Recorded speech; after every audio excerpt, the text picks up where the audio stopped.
Hello everyone, कैसे हो सारे। एसेक्सुअल रिप्रोडक्शन या अलैंगिक जनन आज की हमारी क्लास का विषय रहेगा। और जैसा कि आप जानते हो, रिप्रोडक्शन यानी प्रजनन या जनन का मतलब क्या होता है बच्चे। इसका मतलब होता है कि अपने जैसा एक नया जीव उत्पन्न करना। ठीक है ना, अपने जैसा एक नया जीव उत्पन्न करना, इसको हम बोलते हैं जनन या प्रजनन या रिप्रोडक्शन कहा जाता है। अभी जो रिप्रोडक्शन की प्रोसेस होती है, ये प्रजनन की जो बेटा प्रक्रिया होती है, दो प्रकार की होती है। एक होती है आपके सेक्सुअल और एक होती है एसेक्सुअल। एक लैंगिक और एक अलैंगिक। लैंगिक प्रजनन जो होता है जनरली कॉमन सा टॉपिक है, आप विभिन्न स्रोत से पढ़ लेते हो उसको। यानी कि आप जहाँ भी कहीं तैयारी करते हो, कोचिंग लेते हो, या आपके पास में जो बुक्स हैं उसके अंदर आपको लैंगिक जनन के बारे में पढ़ा दिया जाता है, या पढ़ लेते हो खुद से। बाकी हम उसके ऊपर भी वीडियो बनाएंगे, थोड़ा डीप लेके चलेंगे उसको। लेकिन अलैंगिक जनन जो होता है ना, जो आपका एसेक्सुअल रिप्रोडक्शन होता है, इसके बारे में आपको जानकारी इकट्ठी करनी थोड़ी मुश्किल होती है।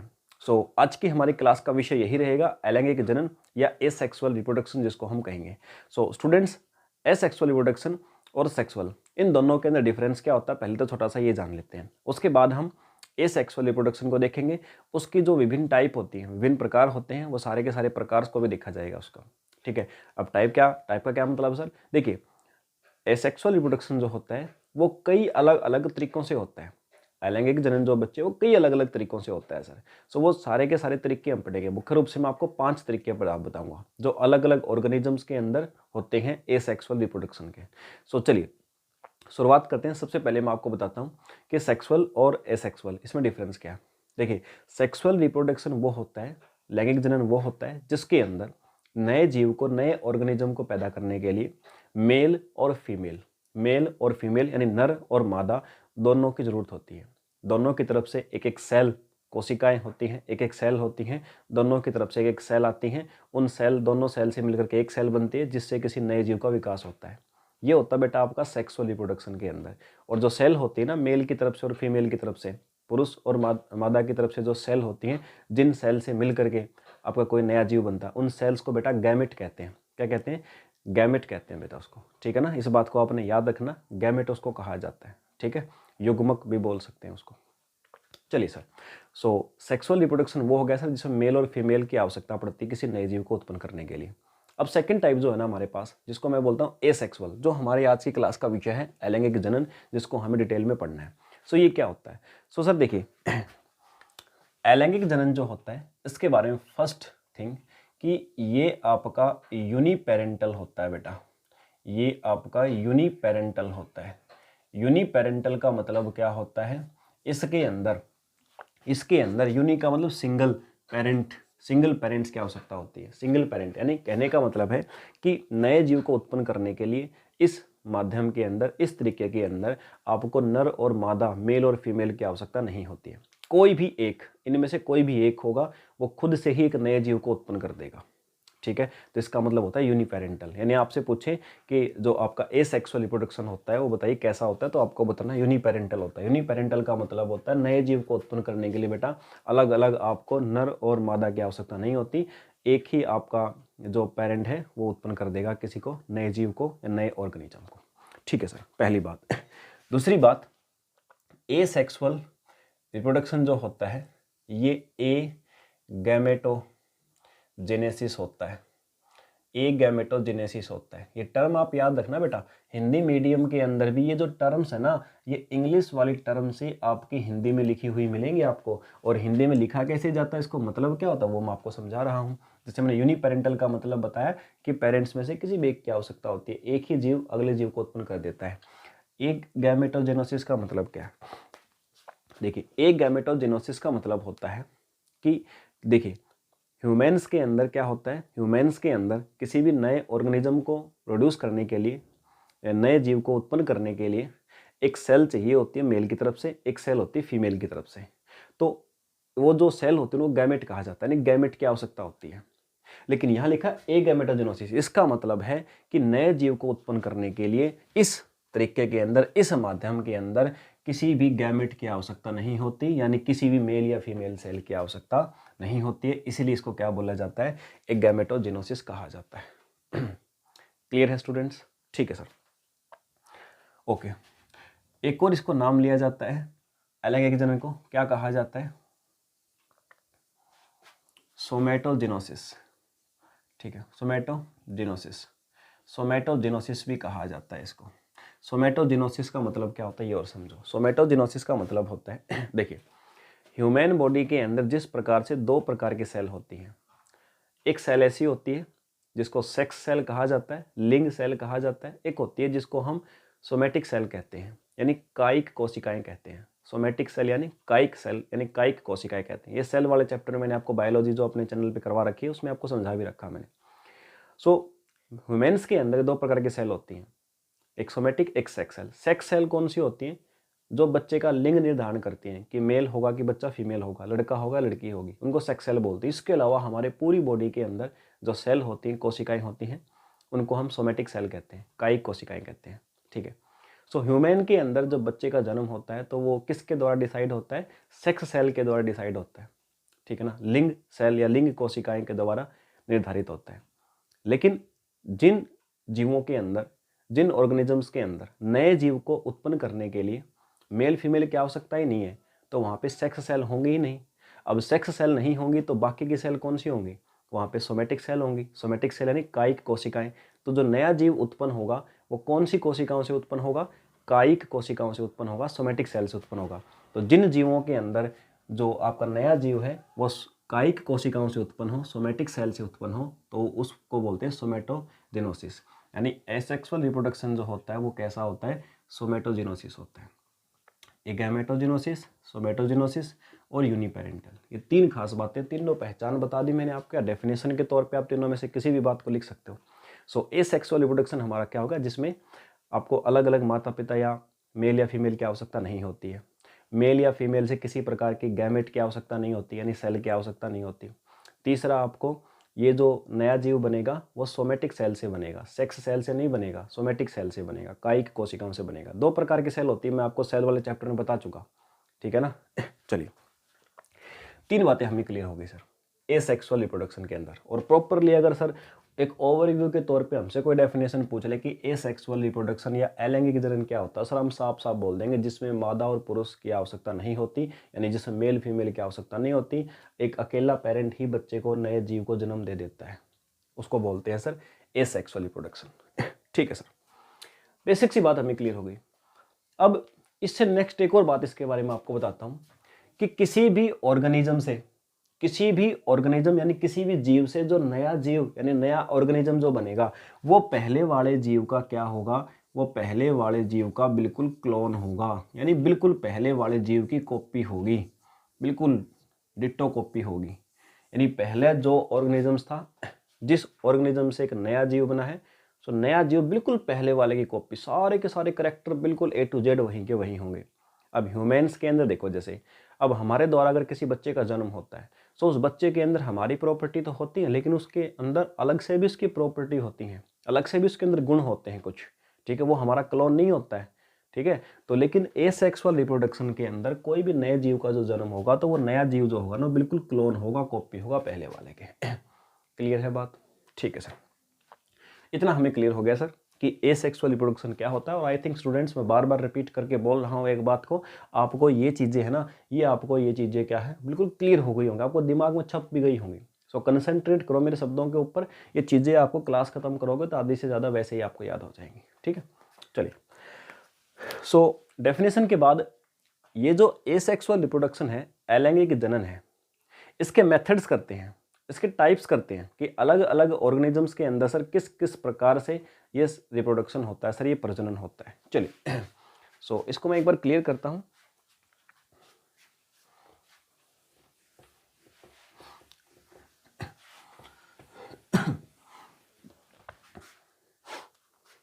चलिए सर, सो एसेक्सुअल रिप्रोडक्शन जो होता है अलैंगिक जनन के, मैं आपको 5 मेथड्स कराऊंगा। 5 मेथड होते हैं आपके लिए, 5 के 5 मेथड्स मैं आपको आज करवाऊंगा इस क्लास के अंदर।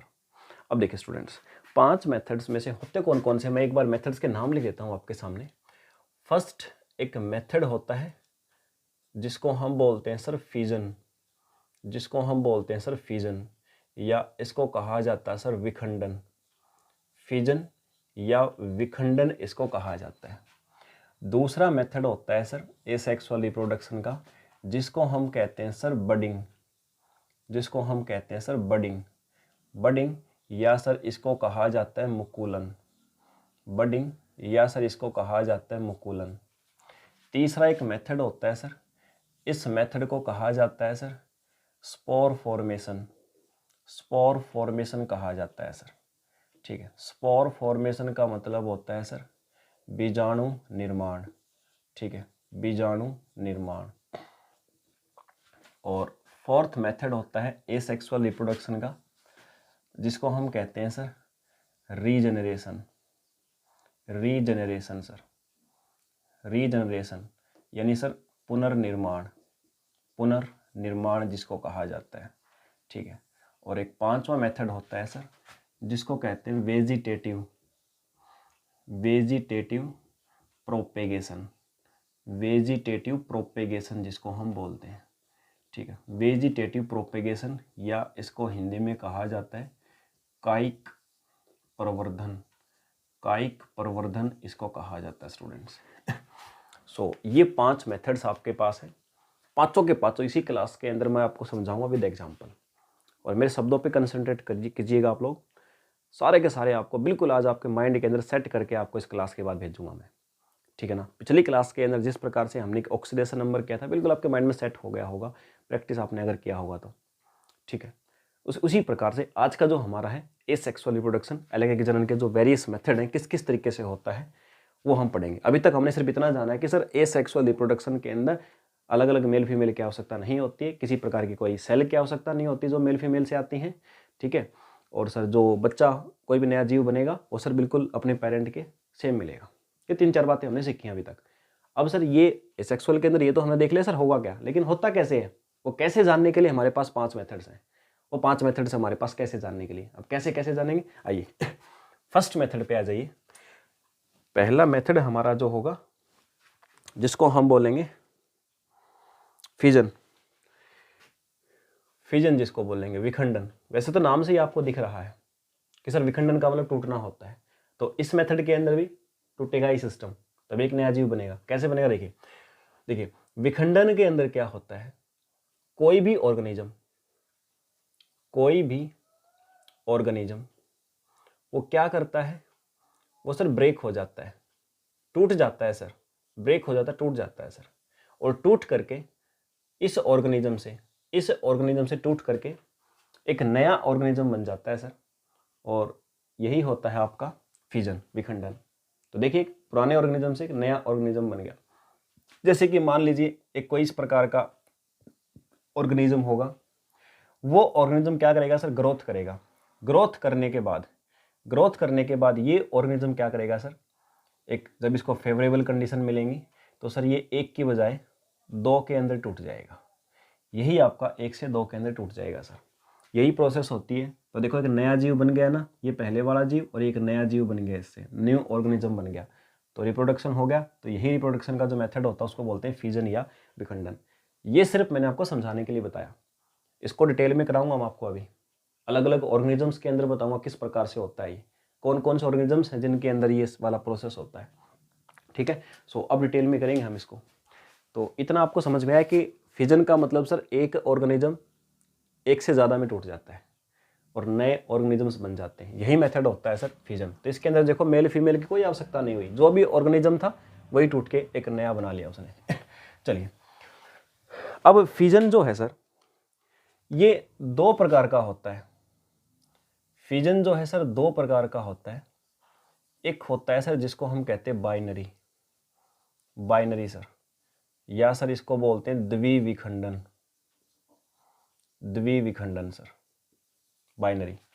और एक दूसरी प्रकार का होता है सर यही जिसको हम बोलते हैं सर मल्टीपल। ठीक है, मल्टी फिजन यानी कि सर बहुविखंडन, बहुविखंडन जिसको कहा जाता है। तो सर फिजन जो होता है विखंडन 2 प्रकार का होता है, एक बाइनरी होता है सर, एक होता है मल्टीपल। एक बाइनरी फिजन और एक मल्टीपल फिजन, द्विविखंडन बहुविखंडन। नाम से ही आपको दिख रहा होगा कि सर बाइनरी द्विविखंडन का मतलब है कितने भागों के अंदर टूटेगा कोई ऑर्गेनिज्म, 2 भागों के अंदर, यानी 2 ऑर्गेनिज्म बनेंगे, यहाँ पे 2 ऑर्गेनिज्म बनेंगे। मल्टी का मतलब होता है जिसके अंदर सर बहुत सारे ऑर्गेनिजम्स बने सर। इसमें 2 बनेंगे सर, इसमें बहुत सारे ऑर्गेनिजम्स बनेंगे। देखिए ये बाइनरी जो होता है ना, ये किसी भी ऑर्गेनिज्म के लिए सर जब फेवरेबल कंडीशन होती है ना, फेवरेबल यानी उस जीव के अनुसार अगर कंडीशन हो तो सर वो ऑर्गेनिज्म 2 में टूटता है। लेकिन सर कंडीशंस अगर सर अनफेवरेबल हो, उस ऑर्गेनिज्म के रिप्रोडक्शन करने के लिए अनफेवरेबल कंडीशन हो, उसके अनुसार कंडीशन ना हो, तो सर वही ऑर्गेनिज्म क्या होता है, मल्टी फ्यूजन करता है, यानी बहुत सारे नए जीवों में टूट सकता है। क्लियर है बात। सो फ्यूजन के आपसे अगर टाइप पूछे, 2 टाइप होती है, एक बाइनरी और एक होता है multi. Binary fusion, multi fusion, ठीक है सर, क्लियर। बाइनरी का मतलब 2 में टूटेगा सर, इसका मतलब ज़्यादा में टूटेगा। अब सर होता कहाँ पे है ये, देखिए बाइनरी जो होता है, ये बाइनरी की बहुत सारी प्रकार होती है, मैं आपको वो भी करवा रहा हूँ। आपको यहाँ से कुछ भी नहीं छूटने वाला। कोई भी पेपर देख लो कंपटीशन का या किसी भी क्लास के आप तैयारी कर रहे हो, कोई भी 11th 12th 10th कोई भी क्लास पढ़ रहे हो, या फिर स्पेशली आप एसएससी या यूपीएससी पीसीएस का कोई एग्जाम दोगे, रेलवे का दोगे, कोई भी पेपर दे लियो, किसी स्टेट गवर्नमेंट का दे लियो, सबके अंदर इससे बाहर नहीं आने वाला। इतना डीप मैं आपको करवाऊंगा। अब देखो आगे इसके बाद बाइनरी के अंदर देखते हैं। अब बाइनरी जो द्विविखंडन मैंने आपको बताया, तो इसकी भी अलग अलग ऑर्गेनिजम्स के अंदर कुछ टाइप्स होती हैं। ये मुख्य रूप से 4 प्रकार का होता है, ठीक है। 4 प्रकार का कैसे होता है, जैसे देखिए फर्स्ट होता है एक सिंपल सामान्य binary fusion, simple binary fusion, simple सामान्य के अंदर क्या होता है, इसके अंदर जब भी कोई ऑर्गेनिज्म टूटेगा तो इरेगुलर ही टूटेगा। इरेगुलर यानी इरेगुलर, अनिश्चित आकार में टूटेगा। कोई निश्चित आकार या ऐसा कुछ निश्चित नहीं होता कि वो यहाँ से टूटेगा, वो कहीं से भी टूट सकता है, ठीक है। उसको बोलते हैं सिंपल बाइनरी फ्यूजन। ये होता किसके अंदर है, ये होता है अमीबा के अंदर। अमीबा तो एग्जाम में आपसे पूछे, देखो एक अकेले अमीबा से कितने क्वेश्चन बन सकते हैं। पहला आपसे पूछे अमीबा जो ऑर्गेनिज्म होता है उसके अंदर कौन सा रिप्रोडक्शन होता है, सर एसेक्सुअल होता है, अलैंगिक होता है सर। अलैंगिक का कौन सा टाइप होता है, बोलोगे सर फ्यूजन। आपसे पूछ ले फ्यूजन का कौन सा टाइप होता है, आप बोलोगे सर बाइनरी। आपसे बोले बाइनरी की भी कौन सी टाइप होती है, आप बोलोगे सर सिंपल बाइनरी। अमीबा के अंदर सिंपल बाइनरी, मैंने कहा इरेगुलर, अनिश्चित रूप से टूटेगा, यानी फिक्स नहीं है कि वो ऐसे लंबाई में टूटेगा या चौड़ाई में इस प्रकार से टूटेगा, ऐसा फिक्स नहीं है, ठीक है। अब समझो, अब कहोगे सर थोड़ा थोड़ा इमेजिन करने की कोशिश कर रहे हैं लेकिन सर समझ में नहीं आ रहा, अभी समझो कैसे, बिल्कुल प्रॉपर्ली बताता हूँ। अमीबा के अंदर देखो, अमीबा जो होता है कुछ इस प्रकार से होता है आपका, ठीक है सर। ये न्यूक्लियस हो गया। अब ये अमीबा क्या करेगा, ग्रोथ करेगा, तो ये अमीबा कुछ इस प्रकार से बन जाता है, इस प्रकार से ग्रोथ करेगा। एक न्यूक्लियस जो था, इस एक न्यूक्लियस से 2 न्यूक्लियस बन गए। एक न्यूक्लियस ये भी अपना डिवाइड करेगा और एक न्यूक्लियस से 2 बनेंगे, और आगे ग्रोथ करके ये अमीबा क्या करेगा, ये इधर वाला अमीबा अलग हो गया अपने न्यूक्लियस के साथ में, और ये वाला अलग हो गया अपने न्यूक्लियस के साथ। सो देखो एक अमीबा ने 2 बना ली, एक नए जीव को जन्म दे दिया। सो यही आपका मेथड होता है बाइनरी। और बाइनरी के अंदर सिंपल क्यों कहा गया, क्योंकि ऐसा फिक्स नहीं है कि भाई ये इसी एक्सिस के लॉन्ग टूटेगा या इस एक्सिस के लॉन्ग टूटेगा या इस एक्सिस के लॉन्ग टूटेगा, ऐसा कुछ फिक्स नहीं है, कहीं से भी टूट सकता है, इरेगुलर टूटता है, ये अनिश्चित रूप से टूटता है, इसलिए इसको बोलते हैं सिंपल। मुझे बताओ, क्या आपको पहला फ्यूजन का ये टाइप समझ में आया। फ्यूजन का टाइप था बाइनरी की पहली टाइप सिंपल, तो सिंपल बाइनरी फ्यूजन, ठीक है। सामान्य या सरल द्विविखंडन। क्लियर है इतना, ठीक है भाई। अगर क्लियर है तो अब दूसरी टाइप बताता हूँ आपको, बाइनरी की ही टाइप बता रहा हूँ।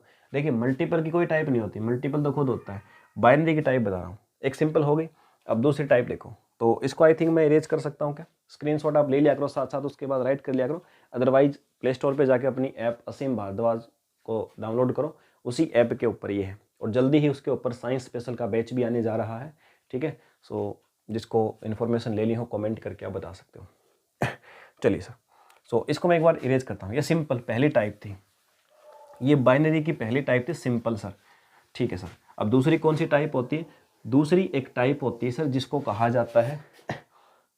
जाता है सर, दूसरी टाइप जो बाइनरी फिजन की होती है इसको कहते हैं सर लॉन्गिट्यूडिनल, ठीक है, लॉन्गिट्यूडिनल सर, या इसको कहते हैं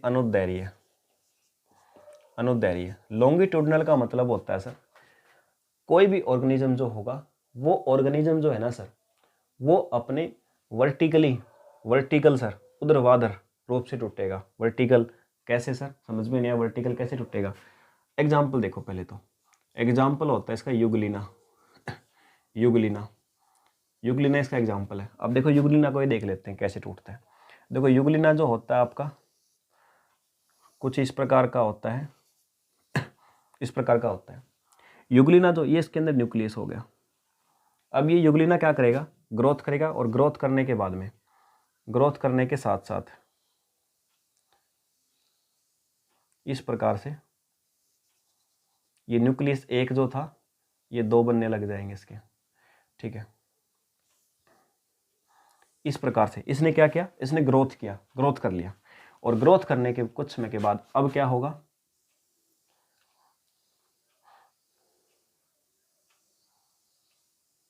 अब देखो ये न्यूक्लियस अलग होगा, ये न्यूक्लियस अलग। अब एक जो युगलिना था उसने दो बन गए। कैसे बने, बिल्कुल फिक्स होता है इसी एक्सिस के अलोंग, ये होता है आपको वर्टिकल एक्सिस, इसी एक्सिस के अलोंग देखो डिवीजन होगा हमेशा। तो जिस भी ऑर्गेनिज्म के अंदर वर्टिकल एक्सिस जो है ना आपका ऊर्ध्वाधर ये रेखा है, ये वर्टिकल एक्सिस, इसके अलोंग डिवीजन हो तो उसको बोलते हैं लॉन्गिट्यूडिनल बाइनरी फिजन। कौन सा, लॉन्गिट्यूडिनल बाइनरी फिजन। सो देखिए स्टूडेंट्स, क्वेश्चन देखिए आप, एक क्वेश्चन से तीन तीन चार चार बनते जा रहे हैं। अमीबा के अंदर जैसे मैंने कहा आपको कि सर अमीबा के अंदर किस प्रकार का आपका रिप्रोडक्शन होगा, तो हमने कहा सर एसेक्सुअल। एसेक्सुअल की कौन सी टाइप सर, फिजन सर। विखंडन की कौन सी सर, बाइनरी, द्विखंडन जिसको बोलेंगे। बाइनरी की भी कौन सी सर, सिंपल।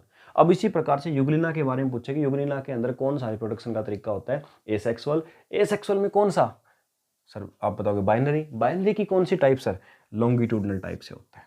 देखिए कितने डीप बन रहे हैं, एक ही आपके किसी भी ऑर्गेनिज्म से तीन तीन बन रहे हैं। और ये जो क्लास लेके आने का मेरा उद्देश्य है ना स्टूडेंट्स, रैंडम जो मैं टॉपिक अभी अपने यूट्यूब के ऊपर डाल रहा हूँ, इसका उद्देश्य यही है कि एग्जामिनर अगर किसी एग्जाम के लिए अगर एस्पिरेंट ज़्यादा हो जाते हैं, ज़्यादा बच्चे फॉर्म भरते हैं, तो एग्जामिनर पेपर का लेवल हाई कर देता है। और बाकी पेपर का लेवल हाई नहीं करता, साइंस का लेवल हाई करता है, ठीक है ना। सो इसलिए साइंस को मैं अब लेवल थोड़ा अप करके जो हाई लेवल के कुछ टॉपिक्स हैं जो आपके एग्जाम से रिलेट करते हैं लेकिन लेवल हाई है, वो टॉपिक्स रैंडमली डाला हूं ताकि आपका नॉलेज बूस्ट हो सके, ठीक है ना। और इसी प्रकार का एक साइंस स्पेशल का बैच अपनी ऐप असीम भारद्वाज के ऊपर हम लेके आएंगे। Just within 1 week to 10 days, 1 week के अंदर अंदर हम बैच लेके आएंगे। सो जिस भी बच्चे को उस बैच को ज्वाइन करना है, सो प्ले स्टोर से असीम भारद्वाज नाम से एप्लीकेशन डाउनलोड करो पहले तो, ठीक है। और मेरे पास कमेंट जरूर करिएगा ताकि जैसे जिस दिन शुरू हो मैं नोटिफिकेशन आप सारे बच्चों के पास डाल सकूं, ठीक है। चलिए दूसरी टाइप हो गई सर, बाइनरी फिजन की दूसरी टाइप हो गई सर। और किसके अंदर पाया जाता है सर, ये युगलिना के अंदर। इसके बाद तीसरी टाइप देखिए, तीसरी टाइप युगलिना के बाद तीसरी टाइप देखिए किस प्रकार से होता है। तीसरी टाइप की अगर बात किया जाए सर तो उसको क्या कहा जाता है, वो होती है आपकी ट्रांसवर्स सर, ठीक है, यानी कि सर अनुप्रस्थ, ट्रांसवर्स सर या अनुप्रस्थ जिसको बोलेंगे सर, ट्रांसवर्स। अब ट्रांसवर्स का मतलब क्या है, पहले जानो कि होती किसमें, तो सर ये होते आपकी पैरामीशियम, सुना होगा आपने, ठीक है। पैरामीशियम बड़ा ही कॉमन सा नाम है, पैरामीशियम। तो पैरामीशियम के अंदर भी कौन सा होता है सर, फिजन होता है, बाइनरी होता है। बाइनरी की कौन सी टाइप सर, ट्रांसवर्स होती है। ट्रांसवर्स का मतलब होता है, अभी आपने देखा कि जो आपका एक ऑर्गेनिज्म था वो ऐसे इस एक्सिस के लॉन्ग टूट रहा था। अब ट्रांसवर्स का मतलब होता है कि वो इस एक्सिस के लॉन्ग टूटेगा, इस प्रकार से दो भागों के अंदर वो विभाजित होगा। चलो देख लीजिए पैरामीशियम के अंदर।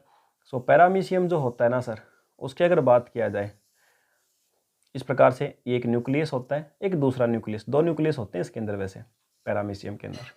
अब ये ग्रोथ करेगा सर, और ग्रोथ करके फिर से अपने आप को थोड़ा आकार बढ़ा लेगा सर ये, और एक न्यूक्लियस से ये दो बनेंगे, इसी प्रकार से सर इसके भी 2 बनेंगे और कुछ समय के बाद और ज़्यादा ग्रोथ करके क्या होगा सर, ये एक 2 अलग अलग भागों के अंदर टूट जाएंगे सर।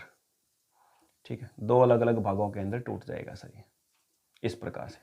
सो एक पैरामीशियम से 2 बन गए थे टूट करके, तो होगा विखंडन, सबके अंदर होगा फिजन, लेकिन एक से 2 बन जाएंगे, रिप्रोडक्शन हो गया।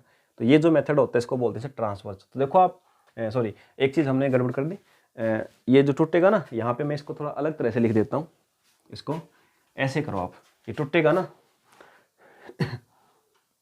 इस प्रकार से टूटेगा, ऐसे करो, ये एक न्यूक्लियस और ये दूसरा न्यूक्लियस, और अब टूटेगा बीच से, इस प्रकार से टूटेगा। सो एक पैरामीशियम इस प्रकार से बन जाएगा ये, और एक न्यूक्लियस छोटा न्यूक्लियस, और एक इस प्रकार से बन जाएगा, ऐसे 2 आइडेंटिकल बनेंगे, बिल्कुल एक जैसे बनेंगे। सो इस एक्सिस के लोग टूटेगा, इसीलिए इसको कहा जाता है कि कैसा रिप्रोडक्शन कर रहा है, ट्रांसवर्स या अनुप्रस्थ कर रहा है। ठीक है स्टूडेंट्स, सो ये तीसरी टाइप। चौथी टाइप में ही लिख देता हूँ, जो बाइनरी की ही चौथी टाइप होती है, उसको क्या बोलते हैं, उसको बोलते हैं ओब्लिक, ओब्लिक, ठीक है, या विकर्णी, विकर्णी। इसमें क्या होता है, इसके अंदर डायगोनली डिवीजन होता है। कोई खास हमारे पास एग्जांपल नहीं है हमारे सिलेबस के अंदर इसका, वैसे याद रखो कि चौथी टाइप डायगोनली होता है, विकर्णी मतलब डायगोनल के तौर पे, डायगोनल जैसे ऐसे डिवीजन होगा, कोई भी ऑर्गेनिज्म होगा उसका ऐसे डिवीजन होगा, ऐसे, या फिर ऐसे डिवीजन होगा, मतलब ना तो ऐसे होगा ना ऐसे, डायगोनल। विकिरण जो होता है ना, हमारे जब चैप्टर पढ़ते हैं मैथमेटिक्स में, विकिरण बोलते हैं, विकर्ण, ठीक है, तो डायगोनल बोलते हैं जिसको, उसी के अकॉर्डिंग या तो ऐसे 2 भागों में बटेगा या ऐसे। सो इस प्रकार से बटेगा, उसको बोलते हैं ओब्लिक। ठीक है, ओब्लिक उसको बोलेंगे। सो ये 4 टाइप थे स्टूडेंट्स आपकी फिजन के अंदर, बाइनरी फिजन की। मल्टीपल तो वही होता है। अब मैंने कहा अमीबा के अंदर कौन सा होता है, आप बोलोगे सर ये, ठीक है, बाइनरी, लेकिन याद रखो मैंने कहा था कि फेवरेबल कंडीशन मिलेंगी तो होगा ये। अगर अमीबा को अनफेवरेबल कंडीशन मिलेंगी तो अमीबा के अंदर ये वाला डिवीजन भी हो सकता है। तो एग्जामिनर अगर आपको बोले कि अमीबा के अंदर अनफेवरेबल यानी उसके अनुसार कंडीशन ना हो तो कौन सा डिवीजन होगा, मल्टीफिजन होगा। और वैसे आप जानते हो अच्छी प्रकार से प्लाज्मोडियम के अंदर तो होता ही है, प्लाज्मोडियम, यहाँ 2 बन रहे हैं, मल्टी में ज़्यादा बनेंगे। प्लाज्मोडियम के अंदर क्या होता है, ये जो ऑर्गेनिज्म होता है ना, जो प्लाज्मोडियम, वो ऐसे 2 भाग में नहीं, 2 से ज़्यादा, 10, 20, 50 कितने भी भाग में बढ़ सकता है, तो उसको बोलेंगे मल्टीफिजन।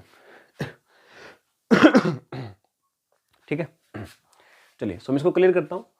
फिजन जो फर्स्ट मेथड था हमारा वो कंप्लीट होता है, और कुछ एग्जांपल्स मैंने आपको बताए। एसेक्सुअल रिप्रोडक्शन का ये हमारा फर्स्ट मेथड था, और जिसका नाम था फिजन यानी विखंडन। अमीबा, युगलिना, पैरामीशियम, ये मैंने स्टूडेंट्स आपको कुछ एग्जांपल्स बताए हैं, तो इनको आपने याद रखना है किसके अंदर कौन सा होता है। चलिए, उम्मीद करता हूँ अच्छे से समझ में आ रहा होगा। अगर किसी प्रकार की कोई समस्या आया करे तो कमेंट किया करो, ठीक है, और कोशिश किया करो कि निकट भविष्य के एग्जाम्स आपके लगभग एक, देखिए रेलवे के अंदर भी आपको पता है कि ग्रुप डी एग्जाम 2 है, उसको भी 2 पेपर आपके संभावित कर दिए। रेलवे ने नोटिफिकेशन डाल दिया कि ग्रुप डी का एग्जाम जो होगा आपका, उसमें CBT 1 और CBT 2 दोनों होंगे डी ग्रुप के वाले एग्जाम के अंदर भी। और जो आपका NTPC का एग्जाम था, NTPC वाले एग्जाम के नोटिफिकेशन आ गया, लगभग 15 फरवरी के आसपास आपके एग्जाम शुरू हैं। ठीक है, NTPC का मेंस जो एग्जाम है, जो CBT 2 है, 15 फरवरी के आसपास नोटिफिकेशन आ गया। तो निकट भविष्य में एग्जाम है, जितने ज़्यादा से ज़्यादा दोस्तों तक शेयर किया जा सके इस नॉलेज को शेयर कीजिएगा, ठीक है ना, ताकि बेनिफिट सबको मिल सके इसका, और मुझे भी एनकरेजमेंट मिल सके। ज़्यादा से ज़्यादा स्टूडेंट्स अगर मेरे साथ जुड़ेंगे, मुझे एनकरेजमेंट मिलता रहेगा साथ साथ में आप सभी के, ठीक है। चलिए सेकंड मेथड पे आइए, जिसको बोलेंगे बडिंग या मुकुलन। पहले तो मैं आपको बताता हूँ कि बडिंग जो मुकुलन होता है, ये होता किस किस ऑर्गेनिज्म के अंदर है, आपको जिसका नाम याद रखना है। सो एक तो आप याद रखना हाइड्रा, हाइड्रा, एक आपको याद रखना है स्पॉन्जिला, स्पॉन्जिला, ठीक है, एक आप याद रखेंगे यीस्ट, यीस्ट, और एक आप याद रखेंगे साइकॉन, एक और आप याद रखेंगे ओबेलिया, ओबेलिया। ये मैंने आपको बताया एग्जाम्पल, सबके हिंदी इंग्लिश में नाम सेम रहेंगे, यीस्ट एक फंगस होता है, साइकन, ओबेलिया, स्पॉन्जिला, हाइड्रा। अगर बाकी के ऑर्गेनिजम्स के नाम आपने पहले नहीं सुने हैं तो अपने इसी चैनल के ऊपर यूट्यूब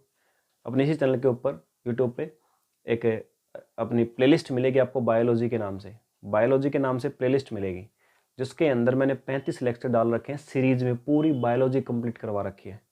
तो उसके अंदर एक चैप्टर मिलेगा आपको टेक्सोनॉमी का, 10वां या 11वां या 9वां ऐसा कुछ चैप्टर मिलेगा आपको टेक्सोनॉमी का, ठीक है। वार्गिकी का चैप्टर मिलेगा, उस चैप्टर को एक बार कर लो तो आपके आसपास जितने प्रकार के प्लांट और ऑर्गेनिजम्स होते हैं सारे आपको क्लियर हो जाएंगे, ठीक है सर।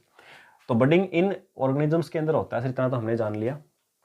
अब सर होता कैसे, क्या होता है सर इस मेथड में? तो देखो बडिंग के अंदर होता क्या है कि आपके पास में, सपोज करो आपके पास में कोई भी ऑर्गेनिज्म है, आपका कोई भी ऑर्गेनिज्म है, इस ऑर्गेनिज्म या जीव के अंदर क्या होगा, एक उभार आना शुरू हो जाएगा, इसके साइड में एक उभार आना शुरू हो जाएगा। इस उभार को बोलते हैं बड या मुकुल, इसको कहा जाता है बड या मुकुल कहा जाता है, इसको बड या मुकुल कहते हैं इसको। अब ये और ज़्यादा ग्रोथ करेगा तो ये जो आपका ऑर्गेनिज्म है, ये और ज़्यादा ग्रोथ करके इस प्रकार से निकल आएगा, ठीक है, सेम टू सेम इसी के जैसा निकलेगा। और कुछ समय के बाद क्या हो जाएगा, ये आपका पूरी तरह से ग्रोथ करके और इससे अलग हो जाएगा और एक और इसके जैसा ऑर्गेनिज्म बन जाएगा।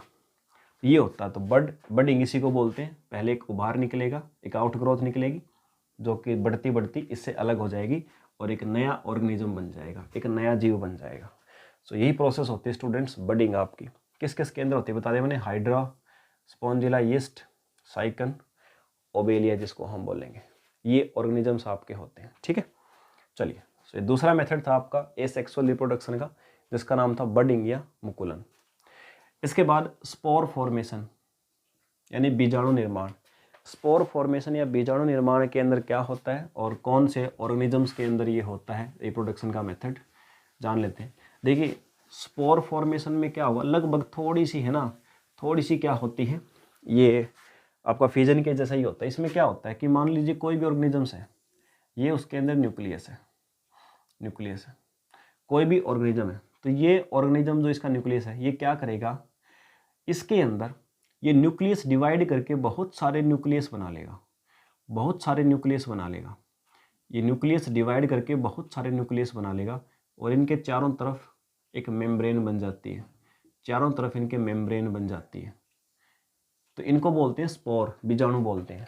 और एक निश्चित समय आएगा तो क्या होगा, ये जो बाहर वाली मेम्ब्रेन है ये फट जाएगी और फटने के बाद में ये जो जितने भी इसके अंदर आपके छोटे छोटे स्पोर बने थे, ये स्पोर जितने बने थे, ये स्पोर क्या करेंगे, एक नए जीव का रूप ले लेंगे, एक नया जीव बन जाएगा इनसे डेवलप होके, तो नया जीव बन जाएगा इनसे डेवलप होके। यही होता है आपका स्पोर फॉर्मेशन, ठीक है, यही होता है आपका स्पोर फॉर्मेशन। क्लियर हो गई बात। सो स्पोर फॉर्मेशन जो आपका मेथड होता है, इसके एग्जाम्पल की अगर बात किया जाए तो क्लैमिडोमोनस ये ऑर्गेनिज्म होता है एक तो, ठीक है, एक होता है म्यूकर, एक होता है पेनिसिलिया, ठीक है, क्लैमिडोमोनस, म्यूकर, या एक होता है आपका प्लैनेरिया, ठीक है, पेनिसिलिया जिसको हम बोलेंगे। इसके बाद अब आगे देखो, इसको क्लियर कर देता हूँ मैं एक बार, ठीक है। सो एग्जाम्पल्स आप लिख चुके, बल्कि इन तीनों को ही कर देता हूँ मैं, स्पोर फॉर्मेशन को भी, क्योंकि तीनों के तीनों मेथड तो हमारे हो ही गए, ठीक है। एक राइजोपस भी इसी के अंदर आप लिख सकते हो, 3 एग्जाम्पल आपने लिखे, एक राइजोपस भी लिख सकते हो आप इसी के अंदर,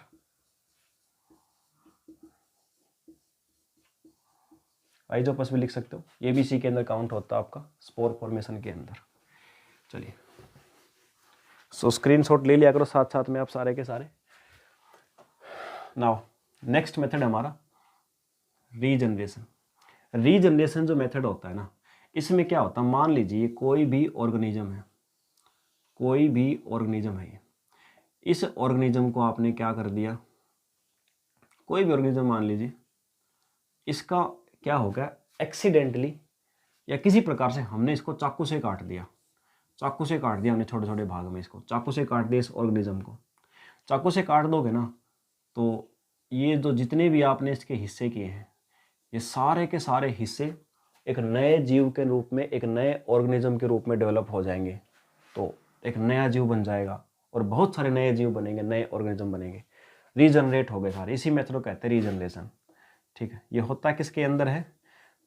एक होता है स्पायरोगायरा, ये एक प्लांट की टाइप है, स्पायरोगायरा, स्पायरोगायरा के अंदर होता है। इसके अलावा ये आपका हाइड्रा के अंदर भी हो सकता है, ठीक है, और स्पंज के अंदर भी हो सकता है, या प्लेनेरिया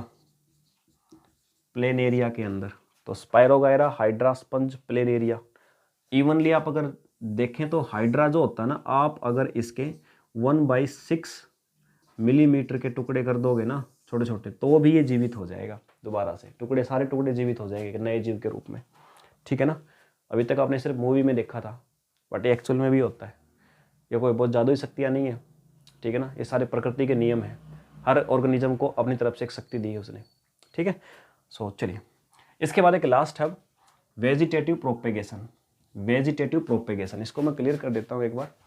स्टूडेंट्स, वेजिटेटिव प्रोपेगेशन की अगर बात किया जाए तो इसके अंदर क्या होता है, कोई भी अगर प्लांट है हमारे पास, ये वैसे है ना, होता किसके अंदर है, वैसे ये होता है आपके जो उच्च कैटेगरी के, उच्च श्रेणी के प्लांट्स जो होते हैं, डेवलप्ड प्लांट जो होते हैं, जैसे नींबू का पेड़ होगा, अमरूद का पेड़ होगा, इस प्रकार के जो डेवलप्ड होते हैं, उन प्लांट के अंदर होता है वेजिटेटिव प्रोपेगेशन, कायिक प्रवर्धन।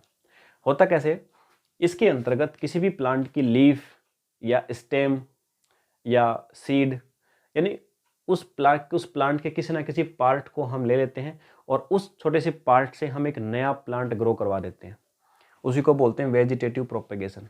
3 प्रकार से हो सकता है, वैसे ही 3 टाइप होती है इसके भी। एक तो होती है आपकी जिसको बोलते हैं कटिंग, कर्तन जिसको हिंदी में कहा जाता है, और दूसरी टाइप इसकी बोला जाता है, उसको हम बोलते हैं लेयरिंग, या हिंदी में बेटा इसको कहा जाता है दाव लगाना। लेयरिंग या हिंदी में कहते हैं इसको दाव लगाना। और तीसरी टाइप इसी की जो होती है उसको बोलते हैं ग्राफ्टिंग, यानी कलम लगाना। ये सुना भी होगा आपने, कलम लगाना।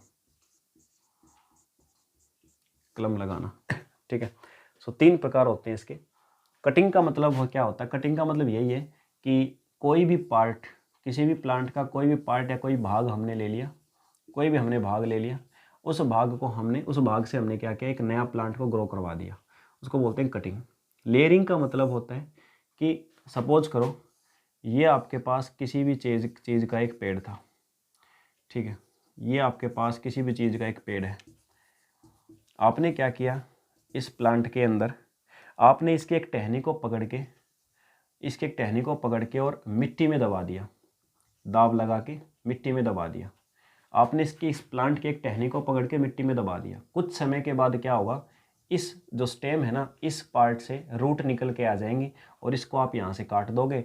काटने के बाद में क्या होगा, एक नया प्लांट बन के तैयार हो जाएगा, एक नया प्लांट बन जाएगा। इसको बोलते हैं लेयरिंग। ठीक है, ग्राफ्टिंग के अंदर क्या होता है कि आपके पास में मान लीजिए कोई प्लांट है, ये कोई प्लांट है, इसके अंदर आपने क्या किया, आपने मान लीजिए ये आपका नींबू का पेड़ है, नींबू का लगा लीजिए। आपने क्या किया, आपने किसी संतरे का पेड़ जो है ना, ये मान लीजिए संतरे का कोई पेड़ है, इसकी आपने क्या किया, इसका एक टहनी आपने तोड़ ली, एक कलम तोड़ ली, एक टहनी तोड़ ली। उस टहनी को आपने क्या किया, ये जो प्लांट है ना आपका, उस टहनी को आपने इस प्लांट पे लगा दिया, इस टहनी को आपने इस प्लांट पे लगा दिया।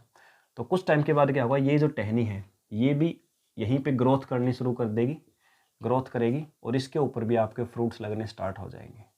ठीक है, ये होता है आपका ग्राफ्टिंग। तो कटिंग का मतलब कोई भी एक भाग को तोड़ के और उससे एक नया प्लांट बना लिया।